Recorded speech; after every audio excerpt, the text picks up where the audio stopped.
नमस्कार। मैं एच.वी. भट्ट एक बार फिर आपके सामने एक छोटी सी कहानी लेकर हाजिर हुआ। ये कहानी है एकलव्य और अर्जुन की। मेरा विश्वास है कि आप एकलव्य को के बारे में तो सुना ही होगा और अर्जुन को तो आप पहचानते ही हैं, महाभारत के अर्जुन।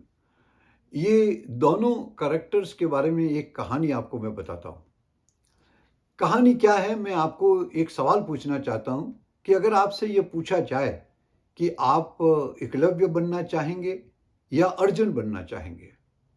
मेरा मेरी जहाँ तक सोच पहुँचती है, आप में से ज़्यादातर लोग यही कहेंगे कि हम अर्जुन को अपना हीरो मानेंगे, हम अर्जुन बनना चाहेंगे।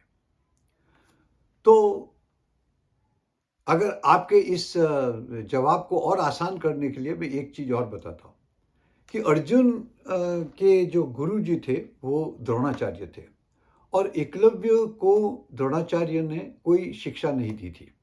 एकलव्य ने द्रोणाचार्य की मूर्ति बना करके और धनुष विद्या की प्रैक्टिस की और वो एक महान धनुर्धर बना।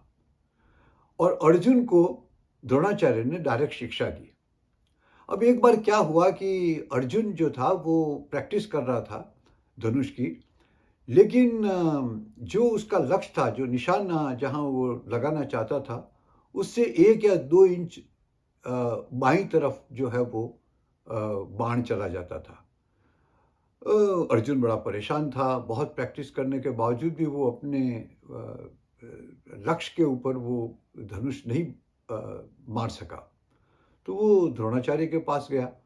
द्रोणाचार्य ने उसको धनुष मारते हुए या धनुष चलाते हुए देखा। तब उसने द्रोणाचार्य ने कहा कि आप ऐसा है कि अपना जो दायां पाँव है उसको थोड़ा सा हल्का कर दीजिए, उसको ज़्यादा जोर से मत दबाइए, तो आपका धनुष जो है वो बाण जो है वो लक्ष्य पर लगेगा। ये शिक्षा देने के बाद अर्जुन ने वो प्रैक्टिस शुरू की और जब उसने देखा तो 2 या 3 बार में उसका धनुष जो था वो लक्ष्य के ऊपर लग गया। अब अगर यही प्रॉब्लम एकलव्य फेस कर रहा होता तो क्या होता? एकलव्य के पास तो द्रोणाचार्य थे नहीं।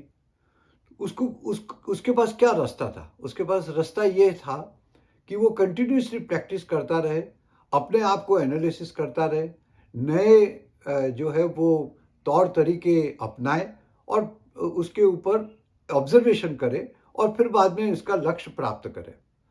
तो कई बार उसने बायां पाँव पे जोर दिया होगा, कई बार उसने दाएं पाँव पे जोर दिया होगा। उन दोनों के बीच की डिफरेंस को उसने एनालाइज किया होगा।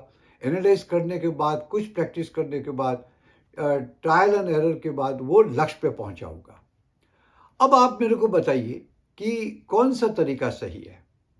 तरीका वो सही है कि जहां आप खुद अपने ही इंटेलिजेंस से, अपने ही अनुभव से, अपने ही प्रैक्टिस से, अपने ही मेहनत से परिणाम को प्राप्त करें। जब रेडीमेड सॉल्यूशन मिल जाते हैं तो शुरू होती है कहानी। जब वो रण क्षेत्र में अर्जुन जो था उसने अपने हथियार फेंक दिए और उसका कॉन्फिडेंस लूज हो गया। वो तो अच्छा हुआ कि हमको श्रीमद् भागवत गीता जो है वो अर्जुन के ना कहने के बाद हमें मिली और वो आज तक हमको गाइड कर रही है। लेकिन अगर हम अपने ही सब्जेक्ट के ऊपर बात करें तो ये है कि हमें अपने ही पद्धति को, अपने ही तौर तरीके से लक्ष्य की प्राप्ति करनी होगी। कोई आदमी आपको उंगली पकड़कर लक्ष्य तक नहीं ले जाएगा। इसलिए दोस्तों, अपना टारगेट नक्की करिए, अपना लक्ष्य नक्की करिए, अपने आप को फोकस रखिए और आप अपनी खुद की एक्टिविटीज़ के ऊपर ध्यान रखिए और देखिए कि किस तरह आप रिजल्ट के नज़दीक पहुंच सकते हैं, किस तरह आप अपने रिजल्ट का परिणाम अपने पक्ष में, अपनी धारणा के हिसाब से, अपने तरीके से प्राप्त कर सकते हैं। यही संदेश आपके लिए आज है। मैं आशा करता हूँ ये वीडियो आपको पसंद आता होगा। अगर वीडियो पसंद आता है तो उसे लाइक कीजिए, अपने दोस्तों के साथ शेयर कीजिए। बहुत बहुत धन्यवाद। Take care of yourself. God bless you.